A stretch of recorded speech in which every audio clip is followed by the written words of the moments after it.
안녕하세요. 오늘은 사사기 서론 이제 나눠보도록 하겠습니다.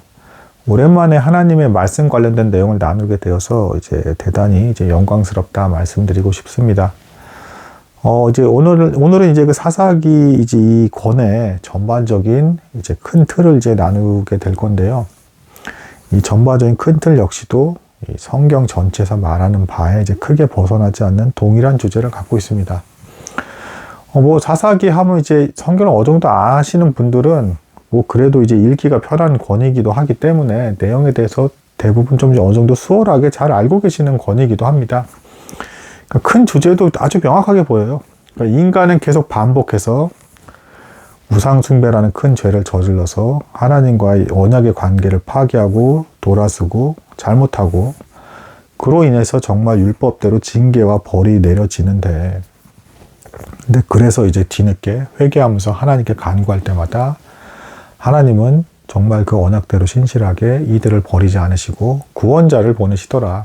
이제 사사기가 한 역할이 백성들을 이제 우상숭배, 그러니까 물론 이 권에 보면 전쟁을 하는 건 분명히 대단히 많이 나옵니다. 전쟁을 하는 게 나오는데 표면적으로 육적인 전쟁 그거 자체가 이제 그 주제인 것은 아닌 거고, 그 이방 사람들이 섬기게 만드는 그 우상숭배의 그 압제에서 이스라엘 백성들을 구원했다라는 게 중요한 겁니다. 그래서 이 이스라엘 백성들이 다시금 하나님을 바라보게 만들고 율법대로 살아가게끔 만든 사람들이 이제 사사인 것입니다.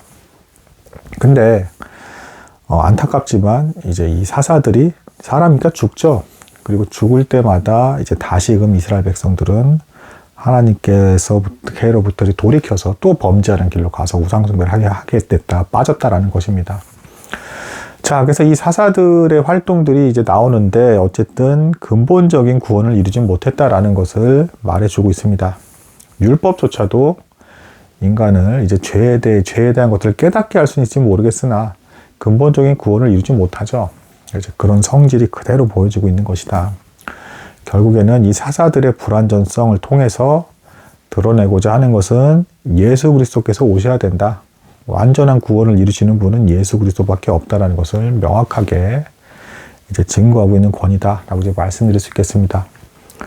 마태복음 1장 이제 21절 말씀에 너무 노골적으로 분명히 나오고 있죠. 천사가 이제 그 예수님의 육적인 아버지인 요셉에게 이름을 이렇게 지으라고 하죠. 아들을 낳으리니 이름을 예수라 하라. 이는 그가 자기 백성을 그들의 죄에서 구원할 자이심이라 하니라.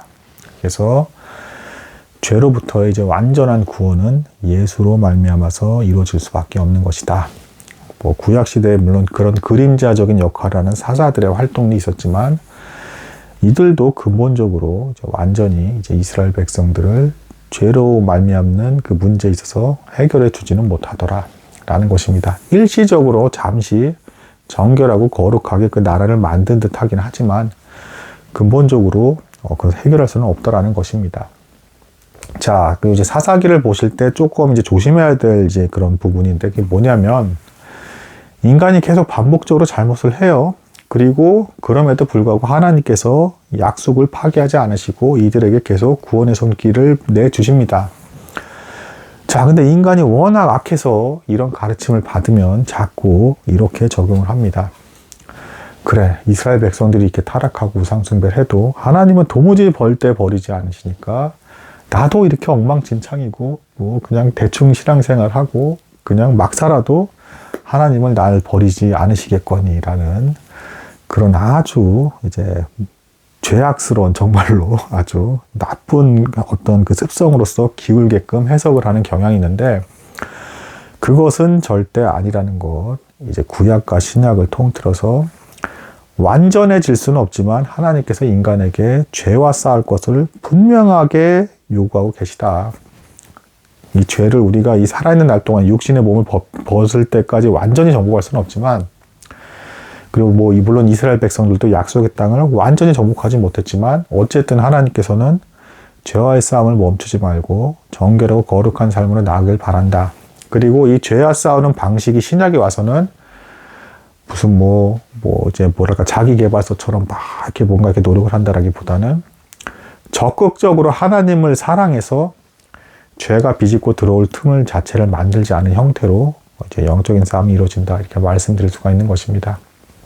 자, 그래서 사사기의 내용은 되게 암울하고 인간이 너무 실패하는 모습이, 그리고 너무 뻔하게 똑같이 반복되는 그 실패의 모습 속에서 읽다 보면 막 심지어는 너무 부끄럽기도 하고 짜증나기도 하고 좀 이렇게 절망감 같은 것처럼 느껴질 수도 있는데, 그런 주제, 그렇게 우리를 낙마하게 하려고 하나님께서 보여주신 것이 아니라, 너희가 그렇게 실패할지라도 나는 너희를 절대 버리지 않고, 그리고 너무 시대가 어두워서 도대체 이럴 수가 있단 말인가 하는 중에도 누군가는 그래도 하나님을 추구하고 믿는 사람을 남겨두기도 할 뿐더러, 또한 전혀 그렇게 선한 것들이 보여지지 않는 상황 속에서도 나는 약속대로 내 일을 진행하고 있는 것이다 라는 것을 보여주는 권이 이제 사사기다 라고 이제 말씀드릴 수 있겠습니다. 그러니 너희는 낭망하지 말고 나를 적극적으로 더욱더 사랑해서 너희 안에 있는 죄를 죽이며 죄에 정복당하지 말고 경건하고 거룩한 삶을 유지해라. 주변 상황이 아무리 어떻게 되더라도 그렇게 살아가라는 주제를 이제 담고 있는 것이 사사기인 것입니다. 오늘은 이제 여기까지 나누도록 하겠습니다. 감사합니다.